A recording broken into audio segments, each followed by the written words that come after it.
Is there jobs in the metaverse that you could work? Let's find out.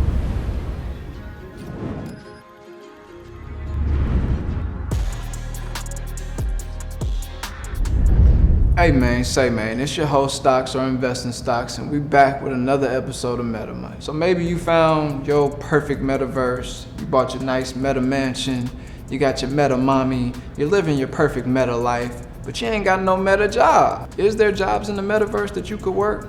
Let's find out. So you have your chief of artificial intelligence, basically an engineer that makes sure they oversee all the AI things that might need to go on in a Web3 process. They're basically the person that makes sure they know how to code and work with all things AI. You could also be a software engineer where you code contracts and protocols. There's also the job of community manager, where you basically manage the community, engage with the community, and make sure the community is happy with the project at all times. There's also the job of developer, or commonly referred to as the dev, where you basically develop the new NFT projects and all the things that have to do with coding and smart contracts and making sure that the project is built the right way.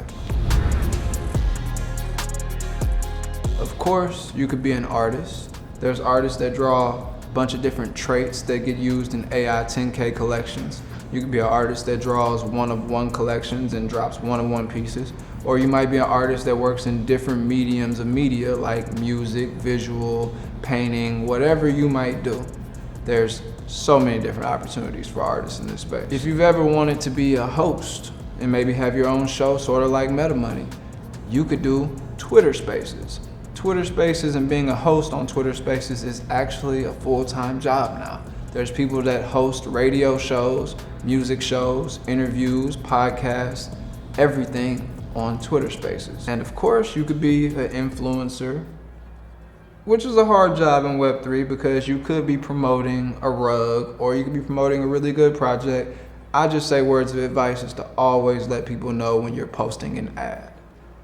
Another job that you could have in Web3 is being a website creator, because every project needs a website to show that it's valid and to show that this is a real project being built by people that are serious. Better website, better project typically, and you might also need a website builder to build mint sites.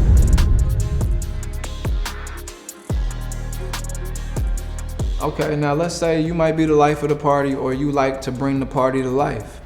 You could be an event planner in Web3. There's so many collections that are throwing humongous live events, music festivals, parties, everything that you could think of in this space. So if you like to throw parties and get people together and make it shake, that's a job for you. Okay, let's say you might not be the most creative, but you're good at punching numbers. Everybody needs an account. Okay, now let's say you like fashion and you're somebody that likes clothes and design. Well, guess what? You could probably run a whole merchandise section for one of these NFT collections. They're moving lots of merch in large volume, and they need new designs on the regular, and they need people that are tasteful in fashion to help design these pieces. Let's say you're just a person that likes to make sure the image is nice and clean all the time. Then maybe you could be a brand director. A brand director's job is basically just maintaining the integrity of the brand at all times. Just like any project, when people are needing to get the word out and they're trying to get their project heard by millions of people, they're gonna need PR, or public relations. If you're someone that knows how to do press releases or have contacts at the press or knows how to get press, there's a job for you. Let's say that you're somebody that's really good with the pen, kind of like me. You could be a writer. Writers are always needed because NFT collections have to make storylines for the roadmap. They have to type tweets. They have to communicate with the Discord. They have to communicate on email. They have to do press. There's always a chance for you to write.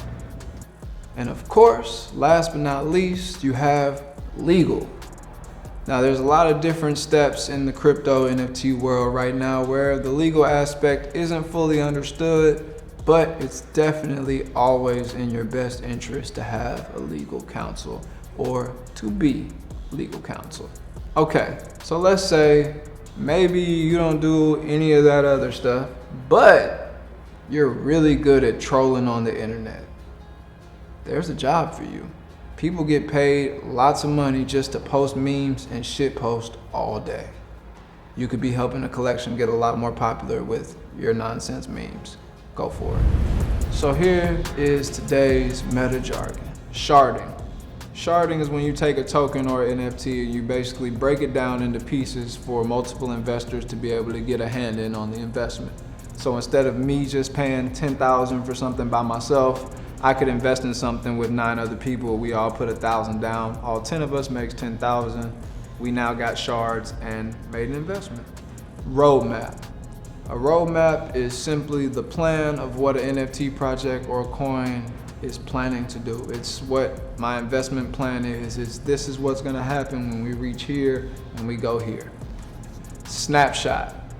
So a snapshot is used mainly in NFT projects where the collection goes and snapshots the different wallets that are holding the tokens. So if I wanted to do an airdrop for my token holders, I would snapshot all of the different people currently holding my NFT, and then the day of the airdrop, it would airdrop to everybody that was on the snapshots. Floor sweeping, or sweeping the floor.